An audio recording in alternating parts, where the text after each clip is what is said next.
Hoje de manhã nós pregamos sobre os textos do verso de número 1 ao verso 4. E hoje à noite vamos ficar apenas com os versículos 5 a 8. Parece que é pouco, mas é muito assunto. Principalmente para entendermos o tabernáculo de Moisés, o templo, e o que João quer nos mostrar nessa figura do tabernáculo que ele traz no capítulo 15. Versículo 5. Depois dessas coisas, olhei, e abriu-se no céu o santuário do tabernáculo do testemunho. Os 7 anjos, que tinham 7 flagelos, saíram do santuário, vestidos de linho puro e resplandecente, e cingidos ao peito com cintas de ouro. Então, um dos 4 seres viventes deu aos 7 anjos 7 taças de ouro, cheias da cólera de Deus, que vive pelos séculos dos séculos.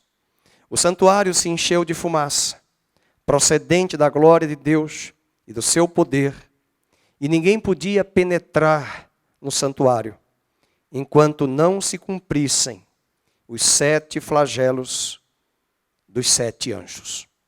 Pai querido, nós pedimos a tua graça, discernimento, sabedoria para falarmos a tua palavra. Nós oramos para que o Senhor nos ajude, nos ensine e revele, a partir das Escrituras Sagradas, os teus ensinamentos ao nosso coração. Que o Senhor edifique o povo aqui presente. Oramos agradecidos no nome de Jesus. Amém. Pode sentar. Perdeu o som, está muito abafado. Se puder abrir aqui, eu agradeço. Acho que melhorou aí e aqui, só aqui. Tá bom? Eu sei que você está dando o ajuste. Agradeço, viu, Felipe? É que fica muito abafado. Você já sabe. Bem, queridos, capítulo 15 de Apocalipse ainda não é o capítulo que fala das taças. As taças, elas vão aparecer no capítulo 16. A minha Bíblia, por exemplo, ela traz a mensagem dos flagelos. E você pode acompanhar isso no capítulo 16, todos os flagelos ou as taças da ira de Deus. Uma grande curiosidade é lembrar quem estava de manhã, que no capítulo 15, verso 1, você tem a menção da cólera e da ira de Deus que há de vir sobre a terra.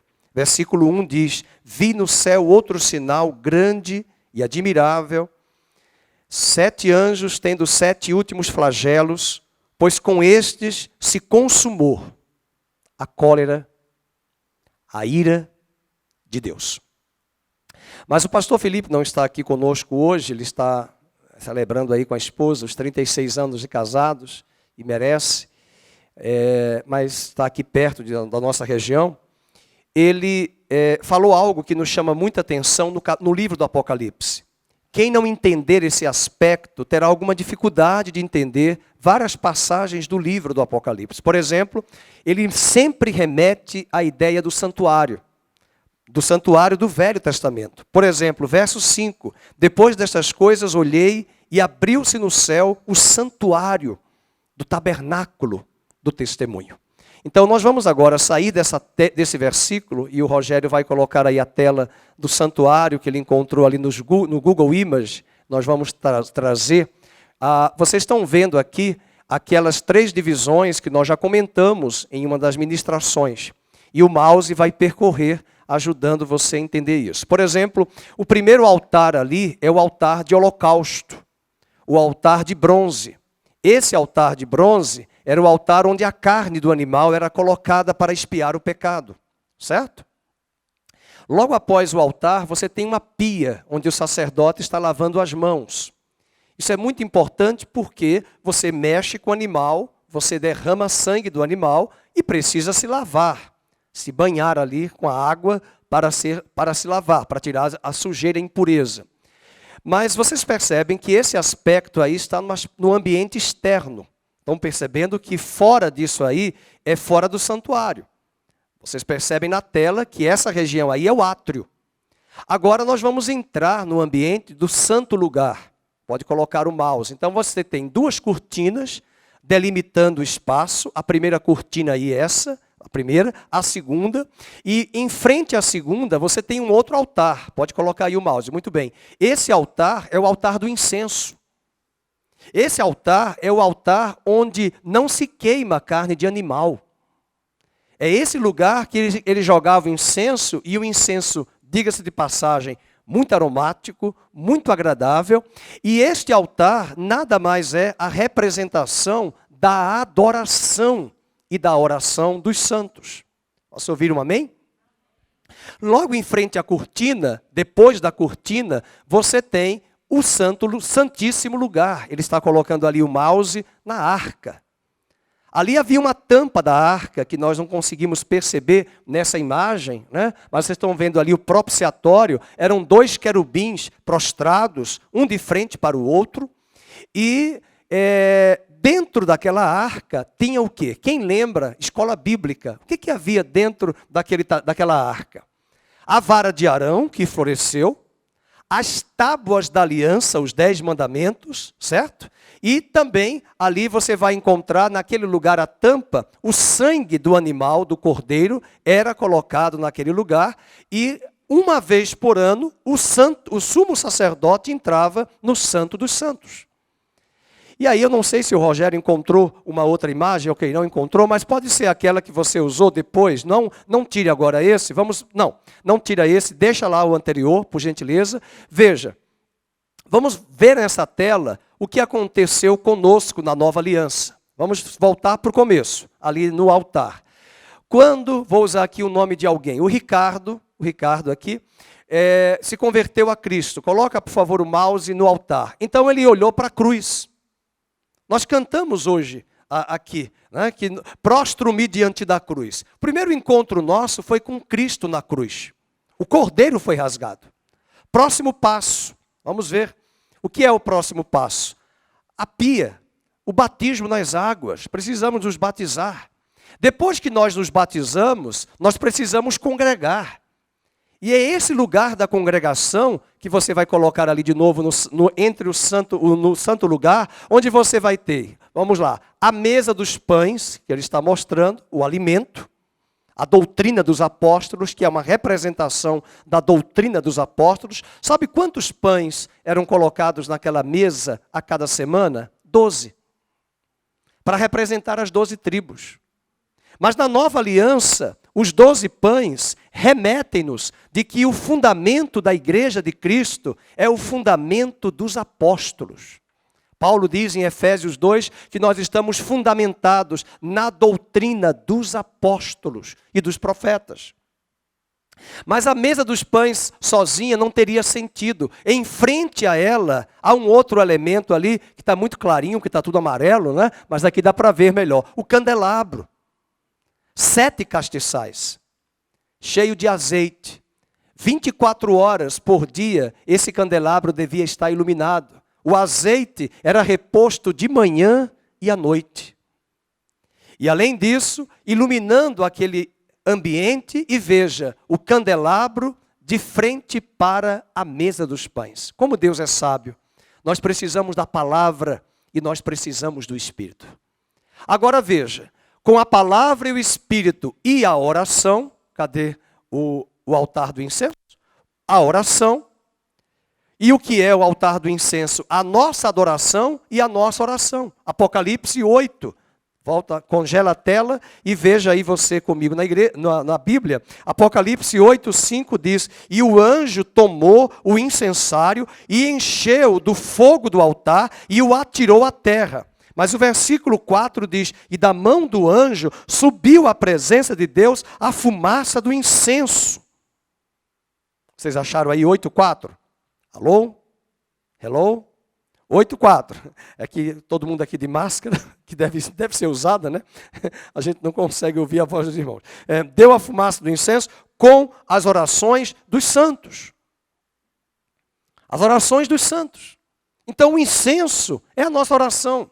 É a nossa adoração. Agora, o melhor da história é que essa cortina que o mouse está mostrando aí, ela não existe mais, porque nós acabamos de cantar, o véu foi rasgado. O véu foi rasgado, o caminho abriu e tudo já está preparado. Nós temos livre acesso ao Santo dos Santos. E quem já pisou no Santo dos Santos não tem outro lugar para pisar melhor. Isso é para nós. E Deus vai mostrar nesse capítulo 15 que algo muito importante que nós precisamos entender. Essa planta que vocês estão vendo aí, quem está nos assistindo pela primeira vez, não tem nada de judaizar a igreja, isso aí é de Israel. Mas Deus, quando deu isso para Moisés, Deus disse a Moisés em Êxodo 25, faça o tabernáculo conforme a planta que te foi mostrada. A planta, pensem comigo, a planta, essa planta, esse tabernáculo já está na Nova Jerusalém. Já está na eternidade. Moisés viu e ele fez uma réplica aqui na terra. E quando nós chegamos no último livro do Apocalipse, esse cenário aparece. A arca é vista. O altar do incenso é visto. Com um detalhe, sem cortina. Aleluia. Então abre comigo o capítulo de Êxodo, capítulo 25. Eu já sabia que hoje eu não poderia conseguir dar a ministração do capítulo 15, se nós não entendermos que esse modelo, essa planta, esse tabernáculo, Deus mostrou a Moisés. As pessoas elas não pensam. Elas pensam que Moisés ficou 40 dias no monte, tomando suco de manga com misto quente e deitado numa rede, para ver a banda passar. 40 dias e 40 noites ele ficou, e se você entender mais ainda de Bíblia, ele não ficou 40 dias, ele ficou 80 dias. Porque ele desceu, ele se deparou com um bezerro de ouro, ele se deparou com a idolatria, com a perversão, e Deus teve que pedir a Moisés para que ele intercedesse. Aliás, Deus desistiu do povo. Olha, Moisés, deixa o povo, vem que eu farei de ti uma grande nação. E ele apela, né? Ele apela. Se o Senhor não vai perdoar este povo, risca o meu nome do livro que tu tens aí escrito. E é interessante que mesmo quando Deus fez isso, olha, ele falou, olha Moisés, o teu povo não diz o meu, é teu. E Moisés deve ter pensado, que história é essa de meu povo? É teu. O Senhor que mandou eu tirar. E se o Senhor ficar dizendo que esse é o meu povo, não é teu, é o teu nome que vai ficar sujo, difamado lá no Egito. Porque o Egito vai dizer que com más intenções o Senhor tirou Israel do Egito, para depois destruí-los no deserto. Senhor, teu nome vai para o Serasa. Senhor, teu nome vai para o SPC. Aí Deus apela e diz, de maneira nenhuma, olha, eu não quero não. E Moisés insiste, e ele intercede. E ele sobe ao monte e fica mais 40 dias. Então, meus queridos, em 80 dias, ele viu o modelo do tabernáculo. Ele viu o original, ele viu as cortinas, ele viu o altar, ele viu o santo do lugar, ele viu o santo dos santos, ele viu o altar do holocausto. Quando você lê o livro de Êxodo, dos capítulos 25 ao 40, é muito capítulo. É toda a planta do tabernáculo que um arquiteto deveria ler. Certa vez eu conheci um engenheiro aqui da igreja, aqui da região de Campinas, e ele era evangélico, cristão, convertido a Cristo há muitos anos, sua família, seus filhos. E eu nunca tinha visto um homem, já com seus quase 70 anos, chorar daquela forma. Ele conversou comigo na porta da minha casa e disse assim, ele era engenheiro e arquiteto. E ele disse, pastor, como Deus é arquiteto? E eu falei, o irmão sabia que o autor de Hebreus chama Deus de arquiteto? Só tem uma passagem no Novo Testamento que Deus é chamado de arquiteto. Hebreus capítulo 10.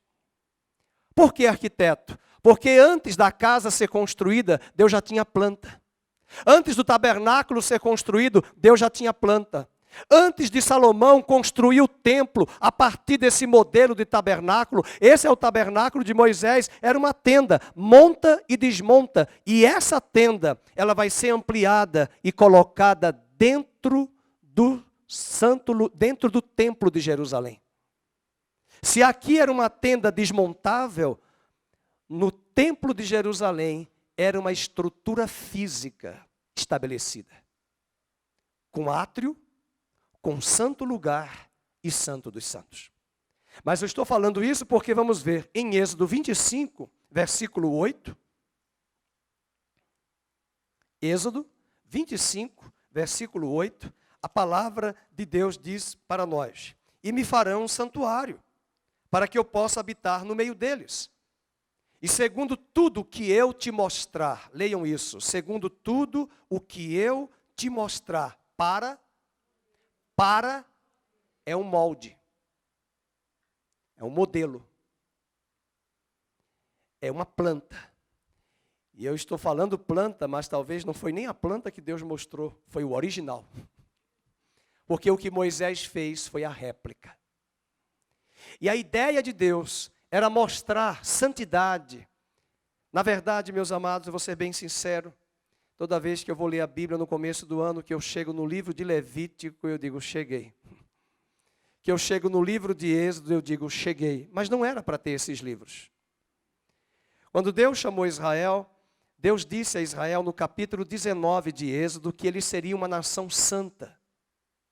Deus mandou Moisés preparar o povo. Diga ao meu povo que se prepare, e depois de 2 dias eu descerei ao monte e eu me revelarei a eles. Mas foi ali que surgiu pela primeira vez o terceiro setor, chamado terceirização. Porque Moisés ouviu do povo: Moisés, sobe tu, ouve de Deus e depois fala conosco. Só por causa desta expressão, e por causa também de que eles não subiram, e o que eles ficaram fazendo lá no pé do monte? Carnaval, Marquês de Sapucaí. Eles fizeram bezerro de ouro, primeiro carro alegórico, banda, orgias, bebedices e comilança. Foi uma prostituição. Enquanto Moisés está vendo essa planta, esse modelo original, que Deus está dando a ele, e Deus não está falando apenas isso, Deus estava entregando a Moisés o que nós não entendemos muitas vezes. O livro de Levítico, todos os capítulos, do capítulo 1 até o capítulo de número 17, você vai encontrar as leis cerimoniais de como entrar na presença de Deus, ofertar o pecado, a oferta pelo pecado, o animal, o sacrifício. E aí ele vem para essa estrutura, e vocês percebem aqui, por exemplo, no capítulo de número 25, pode perceber, vamos avançar. O 26, as cortinas. O 27, o altar do holocausto, vai passando. O 28, as vestes dos sacerdotes. O 29, o sacrifício e as cerimônias. O 30, olha o 30, o altar do incenso. É a planta. Nós não gostamos de ler isso. Só que nós, se não entendermos isto, nós não vamos entender Apocalipse. Quando nós chegamos no capítulo 40, que é o último capítulo do livro de Êxodo, vamos lá. No verso de número 34 e 35. Então a nuvem cobria a tenda da congregação, e a glória do Senhor encheu o tabernáculo. A glória encheu, mas eu pergunto, aonde a glória encheu? Volta lá para a imagem do Santo dos Santos na tela. A glória, versículo 35, Moisés não podia entrar na tenda da congregação, porque a nuvem permanecia sobre ela, e a glória enchia o tabernáculo. E quando a nuvem se levantava de sobre o tabernáculo, os filhos de Israel caminhavam avante em todas as suas jornadas. A glória. Quando Salomão edificou o templo, essa mesma estrutura que vocês estão vendo aí, que era móvel, agora ela vai ser física, estruturada dentro do templo. E quando o templo foi consagrado a Deus, a Bíblia diz que Deus veio com a sua presença no Santo dos Santos, e a fumaça veio sobre o altar, a tampa da arca, passa por baixo da cortina do santo lugar, aquela cortina ali, do santíssimo lugar. E os sacerdotes, colocam o mouse ali, aí entre as duas cortinas. E os sacerdotes que ficavam ali, a Bíblia diz que ninguém conseguiu ficar de pé. Tamanha era a glória do Senhor. Isso é muito importante, porque o véu já foi rasgado para nós. Mas o apóstolo João vai dizer em Apocalipse que a fumaça que vai sair agora do Santo dos Santos vai trazer para o mundo o juízo, a ira, a cólera. Para nós, o véu já foi rasgado e o caminho já está aberto e nós temos livre acesso a ele e nós temos paz com ele. Para o mundo, o véu permanece. Para o mundo, o juízo virá. Para o mundo, a pandemia e tudo que aparecer daqui para frente é o fim do mundo, é o caos, é o desespero.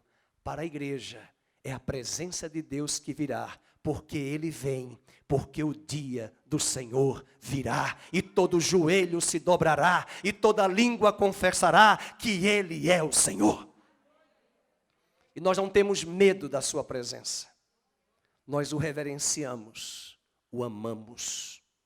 E naquele dia, a igreja e as nações se prostrarão, porque ninguém conseguirá ficar diante dele, na sua presença, de pé.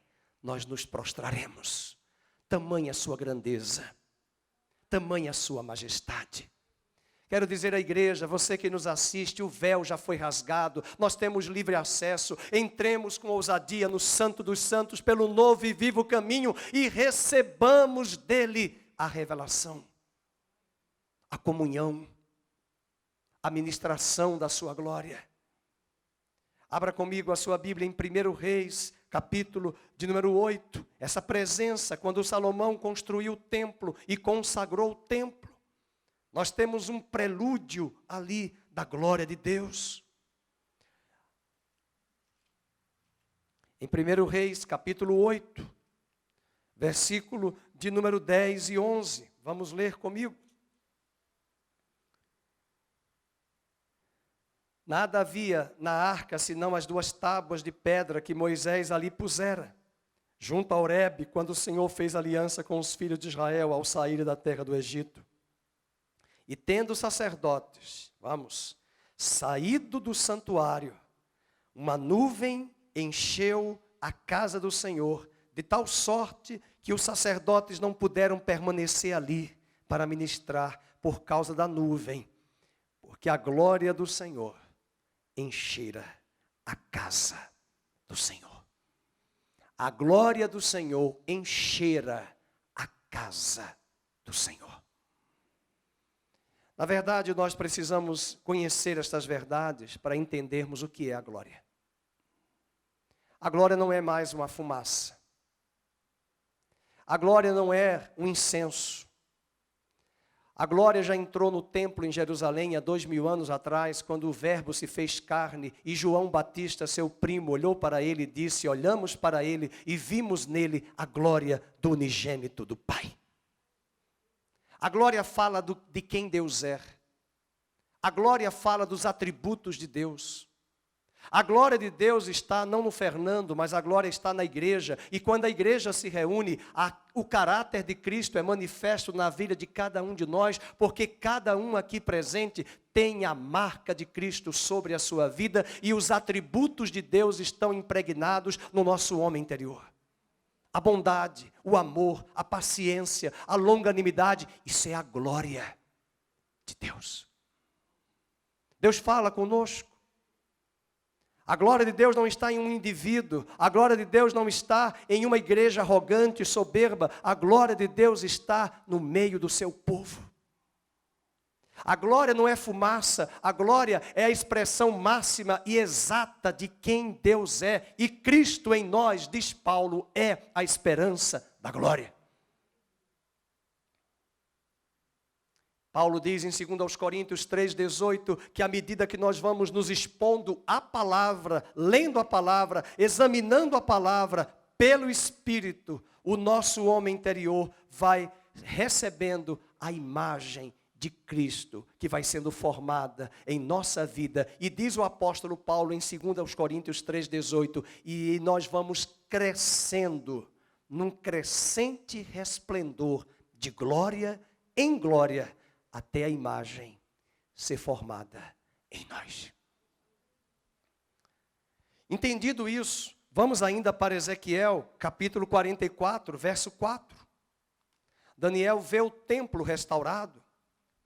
Na verdade, os estudiosos da escatologia, da corrente pré-tribulacionista, entendem que a igreja vai ser arrebatada porque o anticristo vai ajudar Israel a construir o terceiro templo. Mas não existe na Bíblia uma passagem sobre terceiro templo.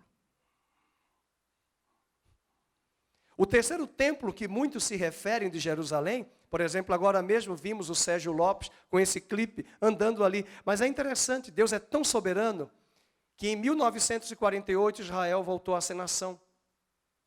Em 1967, Jerusalém voltou a ser governada e administrada por judeus, prefeito judeu. O lugar mais sagrado para os judeus é Jerusalém. E em Jerusalém, o lugar mais sagrado é o Monte Moriá, onde estava o templo. Agora, vai a Israel, suba a Jerusalém hoje. Desde 1948, quando os judeus tiveram o Estado de Israel restaurado, e bem antes, muçulmanos tomaram posse do monte do templo, construíram uma mesquita mediante um califa. E aonde era o templo de Salomão, que fora destruído por Roma no ano 70 depois de Cristo, hoje é uma mesquita. Agora, se você for mais, se você mergulhar nas Escrituras Sagradas, João capítulo 2, ele vai colocar na tela, verso 19 e 20, quando Jesus olhou para aquele templo, João 2, 19 e 20, quando ele olhou para aquele templo, ele disse, eu vou destruir esse templo e vou levantá-lo em 3 dias. Você sabe o que Jesus, os discípulos disseram? Você é louco?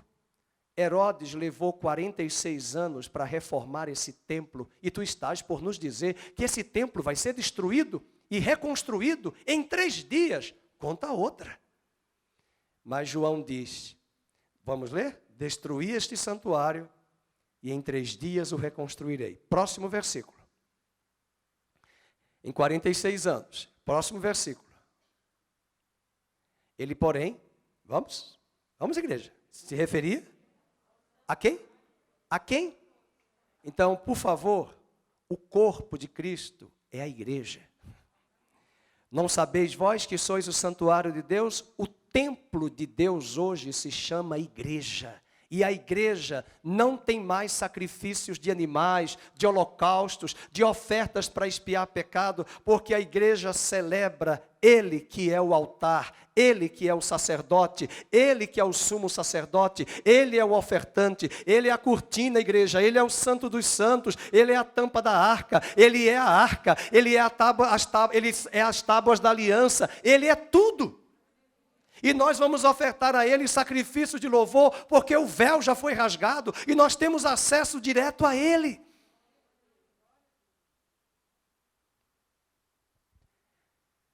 E os judeus, o que mais eles querem é construir o terceiro templo. Deus é tão soberano, que na sua soberania, permitiu que os judeus voltassem. Mas o lugar mais sagrado para os judeus é o Monte Moriá, mas eles não podem ter acesso. Nenhum judeu pode entrar no local da mesquita de Omar. É um acordo entre eles e os muçulmanos. Muçulmanos não entram no Muro das Lamentações, que é a parede que restou do Templo de Salomão. Como eles são apegados até a parede. Mas os judeus também não entram na mesquita, na planície, onde ali era o Templo de Jerusalém. E por que Deus permitiu isso? Para dizer à igreja e aos judeus e às nações que as portas do inferno não prevalecerão contra a igreja, porque a igreja continua celebrando até a segunda vinda o sacrifício único, perfeito, completo de Cristo, e não haverá mais sacrifício. Não haverá mais sacrifício. Cessou, a cortina rasgou, o véu foi rasgado, o caminho foi aberto e nós entramos no Santo dos Santos pelo novo e vivo caminho. Dê uma salva de palmas ao Senhor, igreja. Deus é soberano. Deus é soberano. E os judeus querem entrar. Você vai a Jerusalém, eles já têm o candelabro. Eles já fizeram os móveis do templo. Não haverá templo. O templo somos nós. Só que um detalhe.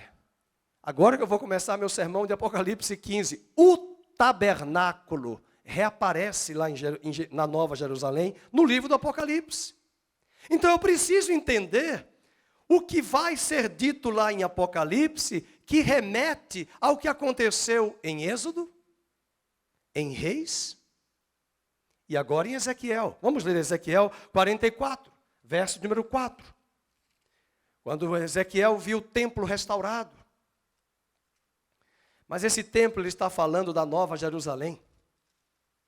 O capítulo 44, verso 4, diz: Depois o homem me levou pela porta do norte, diante da casa, olhei todos, e eis que a glória do Senhor enchia a casa do Senhor, e então caí com o rosto em terra. Ele vê a glória do Senhor. E quando nós voltamos agora para Apocalipse, capítulo 15, vamos lá. Capítulo 15 de Apocalipse. Vamos ler o verso de número 5. E depois dessas coisas olhei e abriu-se no céu o santuário. Então ele vê o santuário do tabernáculo do testemunho. E os 7 anjos que tinham 7 flagelos saíram do santuário. E eu queria chamar a atenção para as vestes dos anjos. Diz a Bíblia que eles estão vestidos de linho puro. São vestes de reis.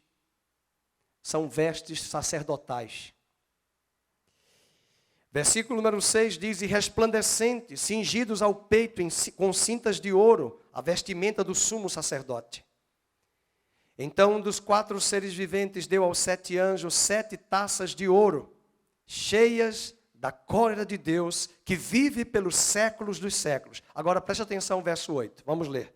O santuário, vamos, se encheu de fumaça procedente da glória de Deus. Aquela glória que era vista no santo lugar, que não matou o sumo sacerdote, nenhum sacerdote, mas que levava o povo de Deus a se prostrar, reverenciá-lo e adorá-lo.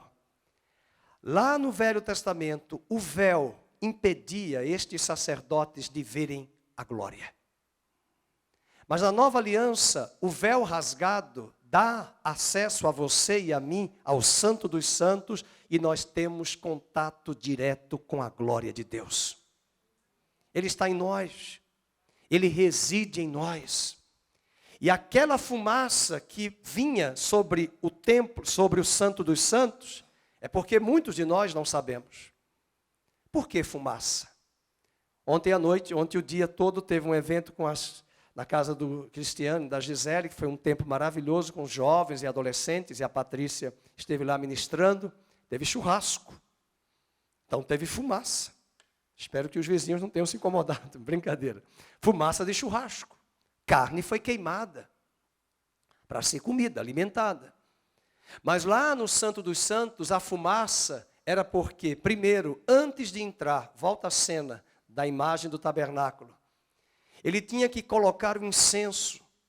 E na hora que ele colocava o incenso no santo lugar, em frente à cortina, uma vez por ano, ele colocava uma veste com campainhas aqui e romãs, para que ele entrasse com aquela roupa e entrasse no Santo dos Santos, fazendo barulho, porque se ele morresse ali, ele seria arrastado por uma corda que também era colocada em seus pés, porque ninguém poderia entrar no Santo dos Santos, a não ser o sumo sacerdote. E ele entrava com uma corda. Já pensou a cena? Porque se morrer, cair duro, só puxa, direto para o caixão. E ele entrava, E fazia barulho, quer dizer, enquanto o barulhinho das campainhas está ali, eles entendiam que ele está vivo. Mas de repente, quando ele ofertava a oferta do dia do Yom Kippur, o dia do perdão, olha que cena maravilhosa, que você só vai encontrar no livro de Êxodo e de Levítico.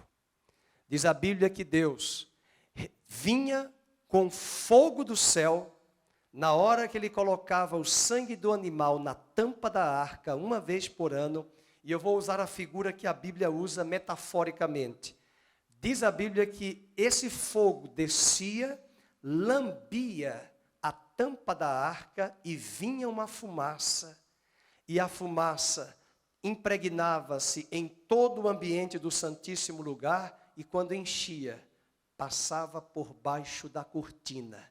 E quando quem estava fora, no santo lugar, olhava aquela fumaça, se prostravam e diziam: vimos a glória do Senhor.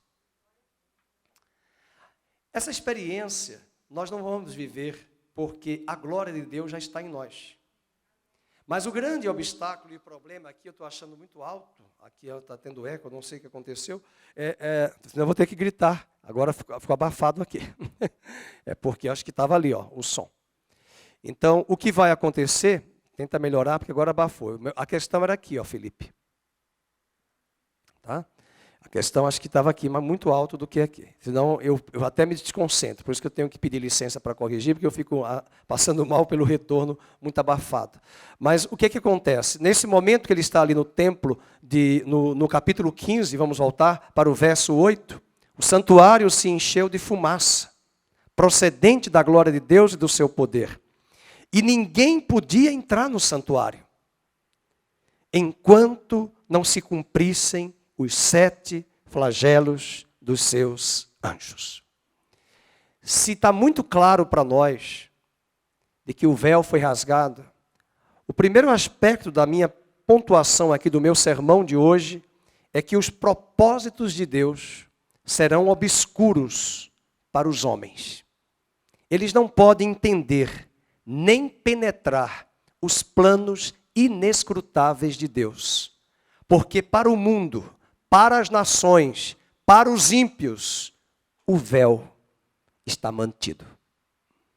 E se o véu está mantido, e os homens não se arrependem, e não aceitam o caminho que já nos foi aberto, que é Cristo Jesus, o juízo está reservado para os homens. João disse em capítulo 5, 24, as palavras de Jesus: em verdade vos digo, todo aquele que ouve a minha palavra e crê naquele que me enviou, tem a vida eterna e não entrará em condenação. Mas passou da morte para a vida. A condenação ali seria justamente porque, uma vez que estamos no pecado e não aceitamos a obra vicária de Cristo, a justiça de Deus aplicada em nós, nós estamos condenados. Porque o salário do pecado é a morte.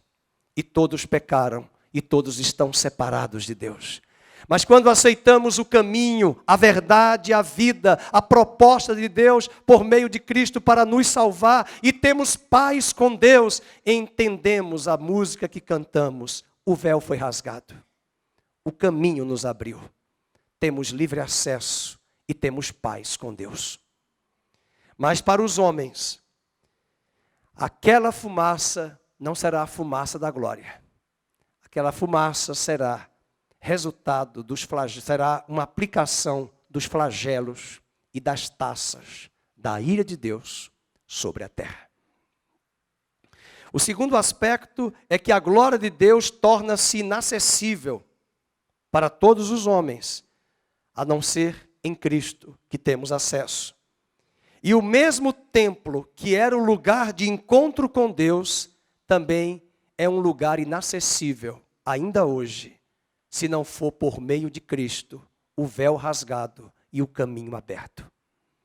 Os flagelos que virão para as nações, é porque as nações têm rejeitado a proposta do Evangelho de Deus, ofertar aos homens a graça. E quando os homens rejeitam-na, Rejeitam esta graça maravilhosa. Veja o capítulo 16, verso 11. Os homens começam a blasfemar. Verso 11, blasfemaram o Deus do céu, por causa das angústias e das úlceras que sofriam. E leia o restante, verso 11. E não se arrependeram de suas obras. Esta é uma frase que se repete continuamente no livro do Apocalipse. Os homens não se arrependeram. E a grande lição que aprendemos aqui é que a partir do próximo domingo nós vamos estudar os flagelos. E nesses flagelos, o texto deixa muito claro que não é mais a terça parte das águas, a terça parte dos mares, a terça parte dos rios, da área verde. Toda a terra receberá o juízo. E a ideia é que Deus encontrasse no meio dos homens, no meio das taças, arrependimento, para que estes homens se voltassem para Ele. E nesse momento, Deus traz as taças a partir de uma revelação do santuário.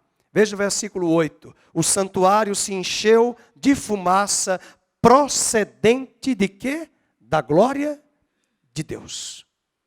Então a glória de Deus não é só amor. A glória de Deus não é só paz.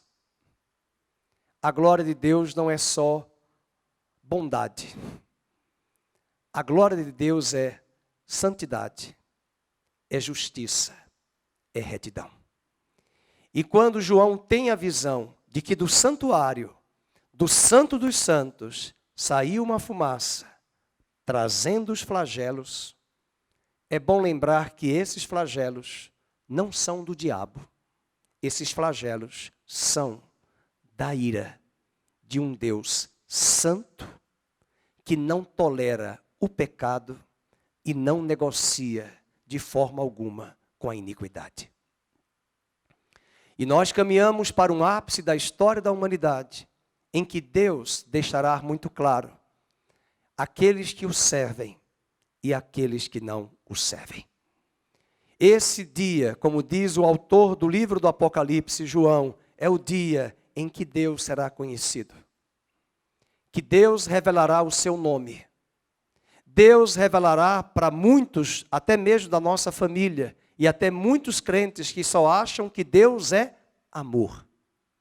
Mas naquele dia, as nações conhecerão que daquela fumaça, aquela glória que sai do Santo dos Santos, para o povo de Deus é reverência, é adoração, é alegria, é comunhão, porque disse Paulo em Romanos, o reino de Deus é paz, alegria e justiça no Espírito Santo.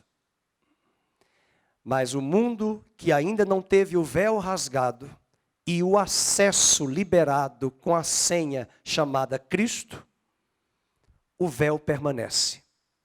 E a ira de Deus será revelada entre as nações, em função de que Deus não encontrou ainda nas nações arrependimento. Por toda a Bíblia e todo o Velho Testamento, nós vamos encontrar a expressão, o dia do Senhor virá. O dia do Senhor virá. E veja, por exemplo, no capítulo de Pedro, vamos abrir, já que estamos estudando Apocalipse, vamos para a carta do apóstolo Pedro, na sua segunda epístola.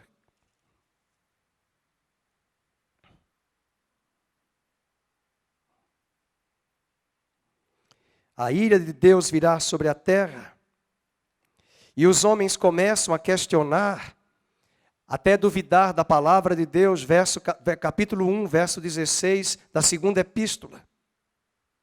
Porque nós não vos demos a conhecer o poder e a vinda de nosso Senhor Jesus Cristo, seguindo fábulas engenhosamente inventadas.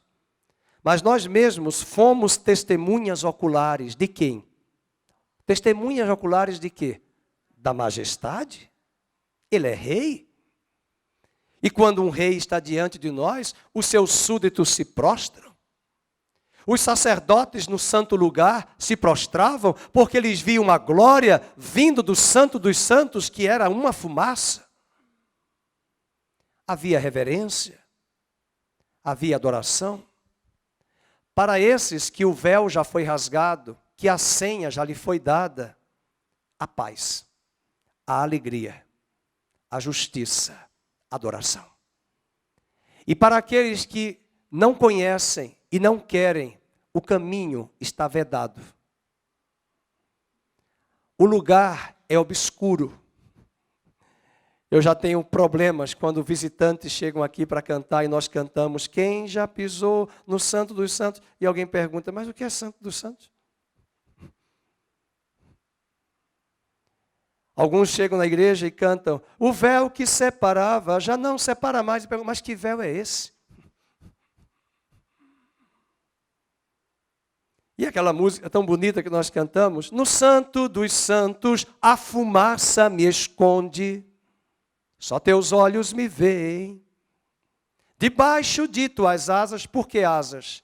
Porque a fumaça começa na tampa da arca, onde as asas dos querubins estão ali, olhando prostrados e ensinando a igreja a adorar o Cordeiro.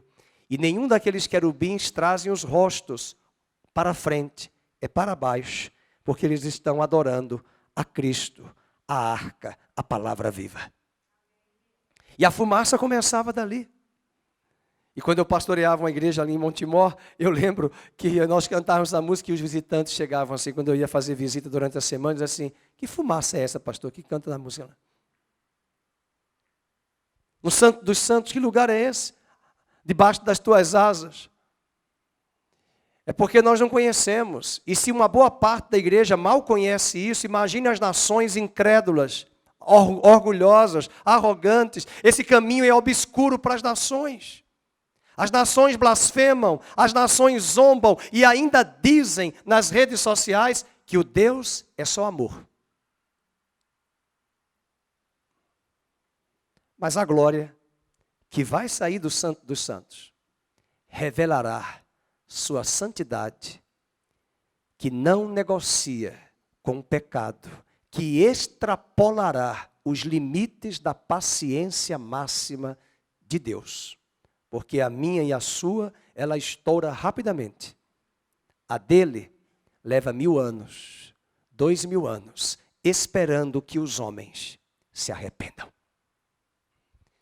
E a frase que eu mais escuto aí, Deus é amor, Deus é Pai. Realmente. Mas na glória de Deus, que era vista no Velho Testamento como uma fumaça, essa glória também traz os atributos de sua justiça, retidão, de atributos que nós devemos zelar e guardar antes que ele venha. E o capítulo 1 e 2 também dessa carta, Pedro nos diz, no versículo de capítulo 2 agora. Assim como no meio do povo surgiram falsos profetas, 2:1. Assim também haverá entre vós falsos mestres, os quais introduzirão dissimuladamente heresias destruidoras, até o ponto de renegarem o soberano Senhor que os resgatou, trazendo sobre si mesmos repentina destruição. Muitos seguirão as suas práticas libertinas. Aí, as suas práticas permissivas para o pecado. Eu conheço crentes que ceiam e são solteiros e frequentam motéis. Cada final de semana é uma mulher diferente da igreja. Da igreja. E acham que não há nada demais. Tivemos uma experiência com uma pessoa numa igreja, não vou contar o nome da cidade por uma questão ética, está ao vivo. E eu lembro que o pastor nosso na época falou assim, olha, nem que nós vamos amarrar você e você vai casar rapidamente. Porque senão você vai acabar com vidas de muitas meninas na igreja. A forma como ele seduzia, batizado nas águas. Presente nas reuniões dos santos, na congregação, e uma vida libertina, promíscua, devassa. Verso 3. Verso 2. E muitos, por causa dele, será infamado o caminho da verdade. Porém, movidos por avareza, farão comércio de vós com palavras fictícias. Olha aí o mercadejar. e para eles o juízo lavrado a longo tempo não tarda, e a sua destruição não dorme. Se Deus não poupou a anjos quando pecaram, antes precipitando-os no inferno, os entregou a abismo de trevas, reservando-os para o juízo, e não poupou o mundo antigo, mas preservou a Noé, e versículo 7, e livrou o justo Ló. E o verso 9, porque o Senhor sabe livrar da provação os piedosos e reservar sob castigo os injustos para o dia de juízo. Especialmente aqueles que, seguindo a carne, andam em imundas paixões, menosprezam qualquer governo. Essa é a geração que hoje as pessoas não obedecem. Não obedecem ao pai e à mãe, imagina um professor. Não obedece ao pai e à mãe, a um professor, imagina um pastor, imagina um prefeito, a um policial. A geração rebelde. E o dia do Senhor quando vier, a glória do Senhor quando vier, os flagelos, as taças, é para mostrar um caráter do seu ser, da sua santidade, que não negocia com a rebelião e a rebeldia do nosso coração. O versículo número 10 diz, eles serão atrevidos, arrogantes, não temem difamar autoridades superiores. Nós estamos vendo isso no Brasil. Jornais famosos no Brasil, jornalistas escrevem no editorial do jornal para que o presidente da República morra. Eu nunca vi isso na história desse país. Jornalistas que deveriam entender que jovens e adolescentes vão ler um jornal, porque nem para o seu inimigo você pode desejar a morte. E o mais difícil é entender que até cristãos concordam com esse tipo de discurso e de narrativa. A geração que está à nossa frente, que precederá a vinda de Jesus, não tenhamos dúvida, é uma geração rebelde. Eles não sabem que Deus não é apenas amor. Deus é juiz. O pecado está chegando a proporções que a paciência de Deus já não suporta mais. E o profeta Malaquias disse que quando ele vier, ele faz uma pergunta para mim e para você: quem suportará o dia da sua vinda? E Isaías capítulo 33 diz que ele habita em chamas de santidade. E ele vai fazer uma diferença muito grande entre aqueles que o servem e os que não servem. E até para esses que não querem buscá-lo, ele ainda dará oportunidade. Mas quando os flagelos chegarem, não se iludam, não haverá mais a misericórdia, cessará, o juízo de Deus virá. Não me pergunte os detalhes de como estaremos nessa época, nessa altura do campeonato. A única coisa que posso tranquilizar você, não é para se desesperar, é só lembrar que essas pragas são as mesmas que aconteceram no Egito. E Deus guardou Israel numa cidade de Gósen, e eu não tenho dúvida que Deus guardará o remanescente fiel dele aqui nesta terra. Diz a Bíblia no verso de número 12, que eles são brutos. Esses, todavia, como brutos irracionais, são pessoas irracionais. Aqui mesmo em Campinas, quando há o jogo do Guarani, Derby e Ponte Preta, é um horror. Já vi um carro com a pedra de paralelepípedo jogando sobre os carros e quebrando até para matar uma pessoa.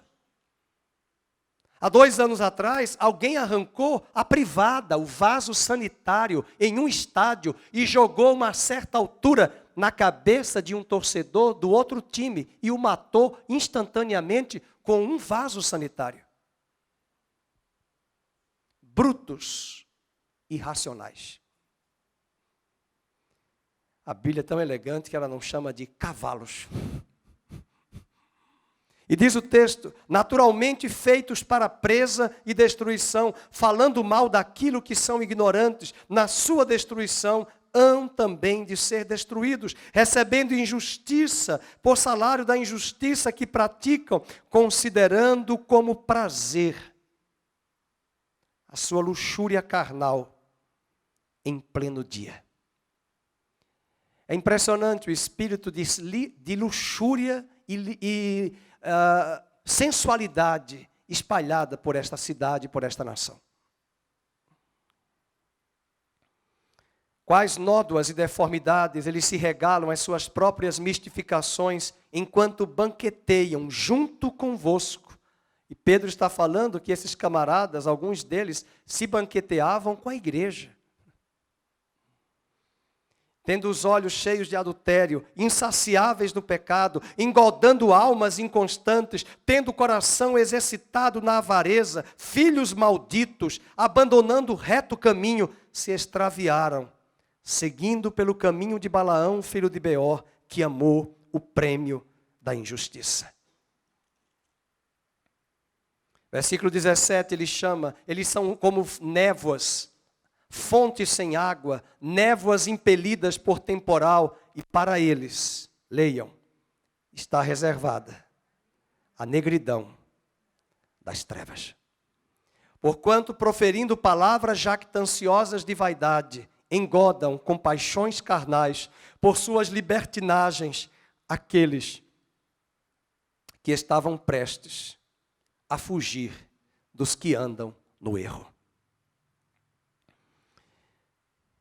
E o capítulo 2 ainda diz: porquanto se depois de terem escapado das contaminações do mundo, mediante o conhecimento do Senhor e Salvador, se deixam enredar de novo e são vencidos, tornou-se o seu último estado pior que o primeiro, pois melhor lhes fora nunca tivessem conhecido o caminho da justiça, do que após conhecê-lo, volverem para trás, apartando-se do santo mandamento que lhes fora dado. E com eles aconteceu o que diz certo adágio verdadeiro: o cão voltou ao seu próprio vômito, e a porca lavada voltou a revolver-se no lamaçal.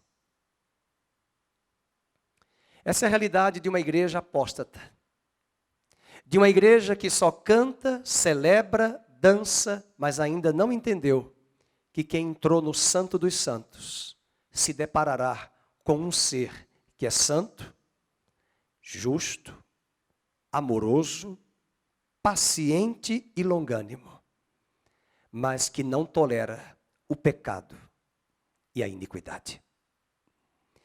E o capítulo 33 de Isaías fala dessa experiência que nós precisamos entender. E eu quero fechar com esse texto, porque fala-nos da glória e fala-nos da santidade de Deus, que precisamos zelar e guardar. Isaías 33. E aqui ele usa uma figura de linguagem. Embora ele está falando dos pecadores em Sião, na minha pregação eu falo sobre os pecadores da terra, das nações. O versículo 13 diz: ouvi vós os que estáis longe, o que tenho feito. Quem são os que estão longe? Os que não conhecem a Deus, os que estão afastados. Mas também ele diz: e vós os que estáis perto, leiam, reconhecei o meu poder. Os pecadores em Sião se assombram, o tremor se apodera dos ímpios, e eles perguntam: quem dentre nós habitará com fogo devorador? Não é fogo do inferno. Não é fogo do diabo. É o fogo da santidade de Deus, da presença de Deus. Aliás, esse fogo, ele aparece várias vezes em forma líquida, nas figuras que Ezequiel teve da sala do trono, que Isaías teve. Ele viu que até muitos dos seres viventes, como diz Ezequiel, andando em carros de fogo, mas na verdade é o movimento dos anjos, que são espíritos, que se movimentam em velocidade raio-luz.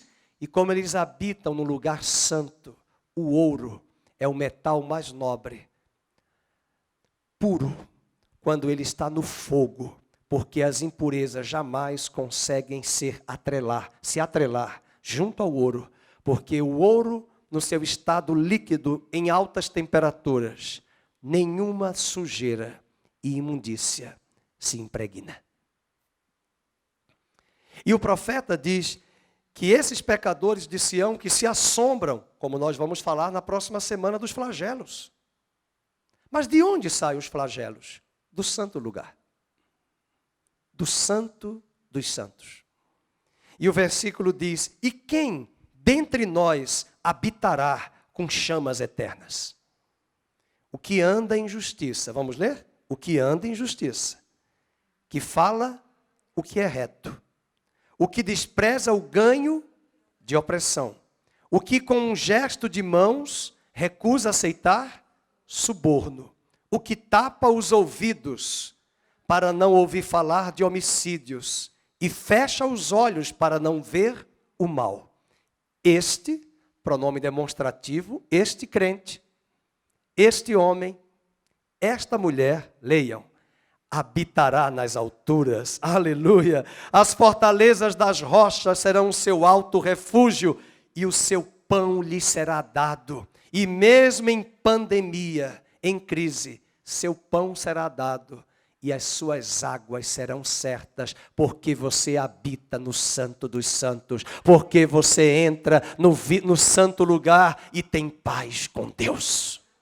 Esse não tem temor, esse não tem medo e tem temor de Deus, mas não tem medo e desespero da sua santidade, porque habita no Santo dos Santos.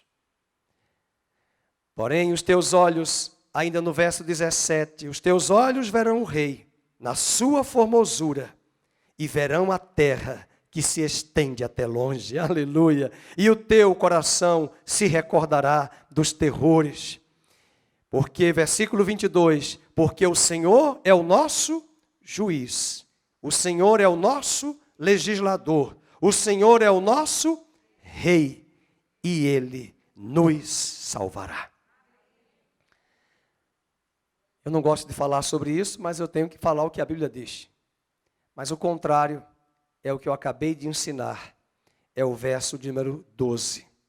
E os povos serão queimados como se queima cal, e como espinhos cortados, arderão no fogo. Por quê? Porque os povos rejeitaram a graça, rejeitaram o Santo dos Santos, rejeitaram o véu que foi aberto e a senha que foi dada, Jesus Cristo. Mas aqueles que abraçaram a senha, aqueles que conhecem a Cristo e o caminho que nos foi aberto, têm paz com Deus, habitam no Santo dos Santos e não mais precisam ir a Jerusalém para entrar nesse santo lugar e santíssimo lugar, porque o santíssimo lugar já está aqui. E habitam em chamas eternas que não destrói, porque o fogo de Deus nos dias de Moisés não destruiu a sarça. E talvez foi isso que impressionou Moisés, a sarça não era destruída pelo fogo. Isso mostra que o fogo de Deus cada dia vai limpando, lavando e purificando o nosso coração. E de glória em glória, de força em força, de fé em fé, a imagem de Cristo vai sendo formada em nós. E as nações receberão os flagelos. E eu convido o Ministério de Louvor a chegar aqui. Você vai abrir a sua Bíblia, você ainda sentado em Apocalipse 15.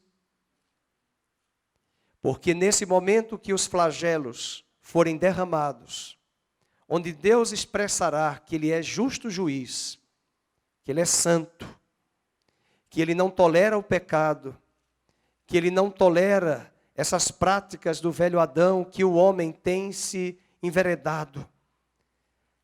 Por outro lado, uma multidão cantará com a igreja cantará como essa multidão, apresentada no livro de Apocalipse, versículo 4, quem não temerá e não glorificará o teu nome? Pois só tu és santo. E por isso, vamos ler juntos, verso 4, todas as nações virão e adorarão diante de ti. Por quê? porque os teus atos de justiça se fizeram manifestos. Não tenha medo da glória do Senhor. A glória do Senhor hoje está em uma pessoa, é Cristo, e está em nós. Vamos aprender a conviver como povo de Deus em santidade, em comunhão, em retidão, deixando Deus trabalhar e lapidar essas arestas da nossa vida. Mas quando Ele vier, será festa e celebração para o seu povo, mas será desespero, angústia, pavor, porque essas nações nem conhecem o Santo dos Santos e nem se dão conta de que os flagelos virão do santíssimo lugar, da glória de Deus, que traz em seu ser também a determinação de um justo juiz. Vamos ficar de pé, vamos cantar. Grandes são, Senhor, as tuas obras. E quando ele diz grandes são as tuas obras, estou ouvindo ali a irmã, coloque a mão no seu coração. Olha aqui a obra de Deus feita aqui na sua vida. Amém? Você pode dizer que você é um milagre? Você é um milagre? Você tem paz com Deus? Grandes são as tuas obras, Senhor, aqui na vida dos nossos irmãos. Mas um dia, o desejo de Deus é que com esses flagelos, as nações ainda se arrependam. Embora nós sabemos que não haverá mais arrependimento, mas Deus ainda trará o juízo, mas guardará o seu povo nas chamas eternas e trará juízo sobre as nações. Vamos cantar. Grandes são as tuas obras. Grandes são as tuas obras, Senhor, Todo-Poderoso. Justos e verdadeiros são os teus caminhos. Grandes são, Senhor, grandes são as tuas obras.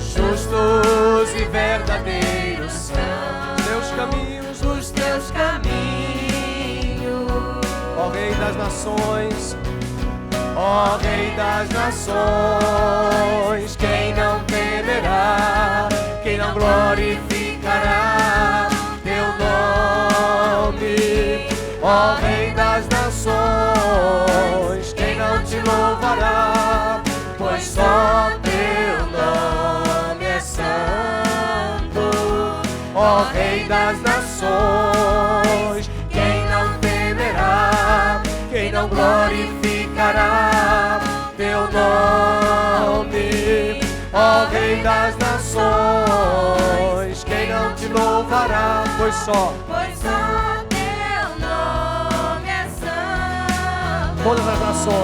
Todas as nações virão e adorarão diante de ti, pois os teus atos de justiça se fizeram manifestos.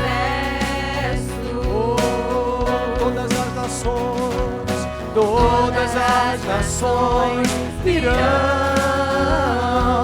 e adorarão diante de ti, pois os teus atos de justiça se fizeram manifestos. Vamos juntos cantar o coro. Ó Rei das nações, quem não temerá, quem não glorificará teu nome, ó Rei das nações. Quem não te louvará, pois só teu nome é santo. Somente as vozes, ó Rei das nações, com palmas. Quem não temerá, quem não glorificará o teu nome, Ó Rei das nações, quem não te louvará, pois só teu nome é santo. ó Rei das nações. Quem não temerá, quem não glorificará teu nome, ó Rei das nações. Quem não te louvará, pois só teu nome é santo. pois só o teu nome, pois só teu nome é santo.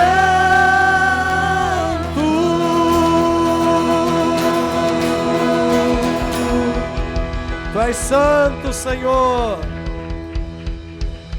Tu és santo, Senhor. Tu és santo, Tu és santo.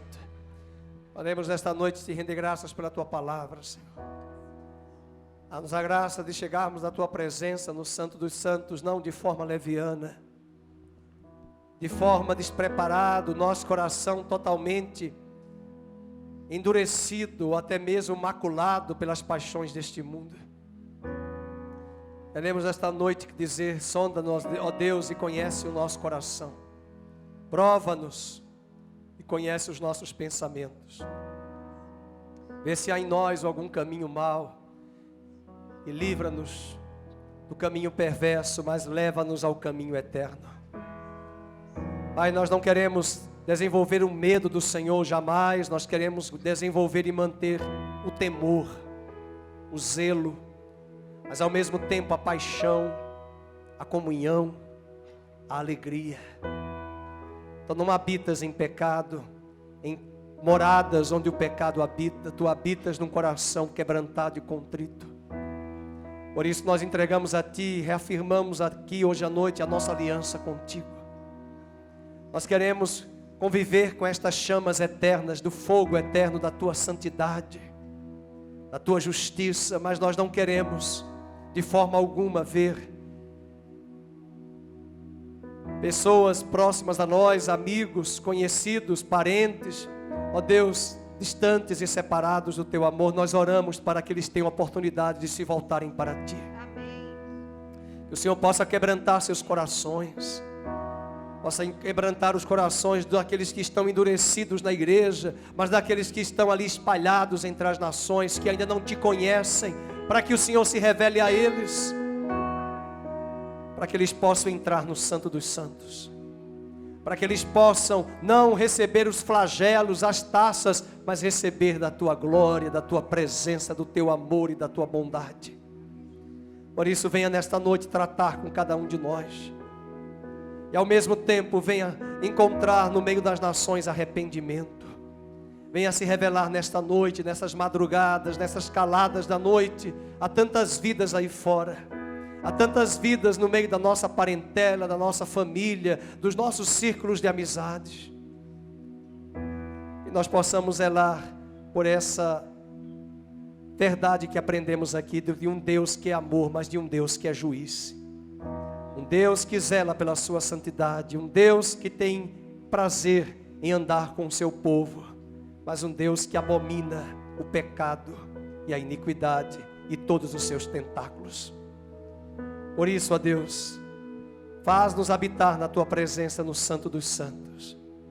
Nós não queremos apenas ficar no Santo dos Santos, nós queremos conviver na Tua presença. No Santo dos Santos, onde o Senhor está a Tua presença. Nós queremos a Tua presença em nosso coração. Que esta presença venha santificar, venha fazer-nos crescer a cada dia, de glória em glória, de força em força, de fé em fé, até a imagem de Cristo ser formada em nós.